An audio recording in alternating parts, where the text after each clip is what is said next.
मनीष जी ने एक बात कही थी, मैं उसको आगे बढ़ाऊं।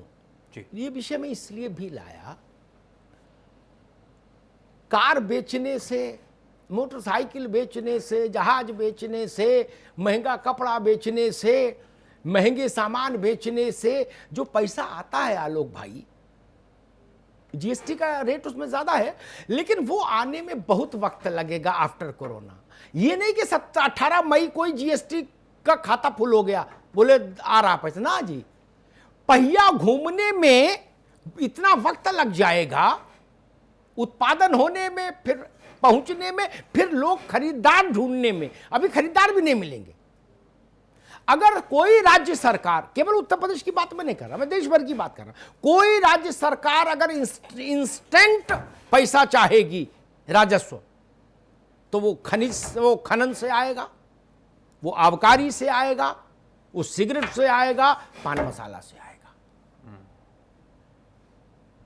बाकी जब पुल बनेगा, फिर पुल पर ट्रैफिक चलेगा, फिर टोल आएगा, फिर उस टोल से मनरेगा बटेगा, तो कौन जीता है तेरे जुल्फ के सर होने तक, खाक हो जाएंगे हम तुझको खबर होने तक। जब नौमन तेल होगा तो राधा नाचेगी। ये उत्तर प्रदेश के साथ का संकट नहीं, सबके साथ का संकट बता रहा हूं।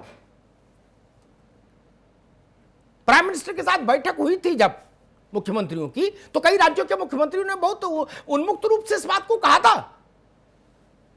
कि केंद्र को चाहिए कोई इस पर योजना बनाए शराब की दुकानें खोलने के लिए। अनंत काल तक इसका नुकसान नहीं सह सकते, इसीलिए केरला और पंजाब ने कहा कि हम इसको एसेंशियल सर्विसेज में, वस्तुओं में डाल देंगे। पैसा लाएंगे कहां से? गरीब की थाली में भोजन देना है, पैसा कहां से आएगा? जो लोग टैक्स देते हैं उनकी तो इनकम बंद, टैक्स भी नहीं मिलेगा। काय का टैक्स जब तनख्वाह नहीं, इनकम ही नहीं मिली। जब बड़ी बड़ी कंपनियों ने 30% तनख्वाह कम कर दी, तो टैक्स के स्लैब से तो पूरा दफ्तर वैसे ही बाहर हो गया, फिर टैक्स क्यों देगा? बताइए कहां से पैसा लाओगे? कोई जादू मंत्र है? कोई टोना टोटका है? कोई यंत्र तंत्र मंत्र है? नहीं, एक ही अर्थशास्त्र है जो पूरे विश्व पर लागू होता है। भारत उसका अपवाद नहीं और उत्तर प्रदेश उसका अपवाद नहीं हो सकता। कहां से पैसा आएगा? भारत की कुल जो आय है वो सर्वाधिक निचले स्तर पर खड़ी है। क्या हम सोचते हैं 18 मई को इतनी देर से चक्का घूमेगा कि 120 से स्पीड में गाड़ी दौड़ने लगेगी? नहीं ना, ये भाप का इंजन है अर्थव्यवस्था, इसको गर्म होने में समय लग जाएगा जी। ये बिजली वाला नहीं है आलोक भाई।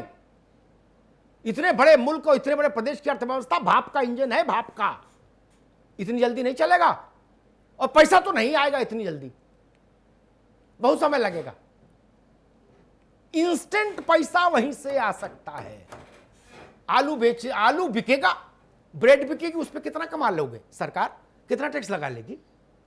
आटा बिक रहा है, उस पर कितना टैक्स, उस पर टैक्स लगाओगे, जिंदाबाद मुर्दाबाद होगी। क्या करोगे? अरहर की दाल है, चीनी है, चाय की पत्ती है, उन पे तो 28% लगा नहीं सकते, नहीं तो वोट नहीं मिलेगा, ये भी जान लो।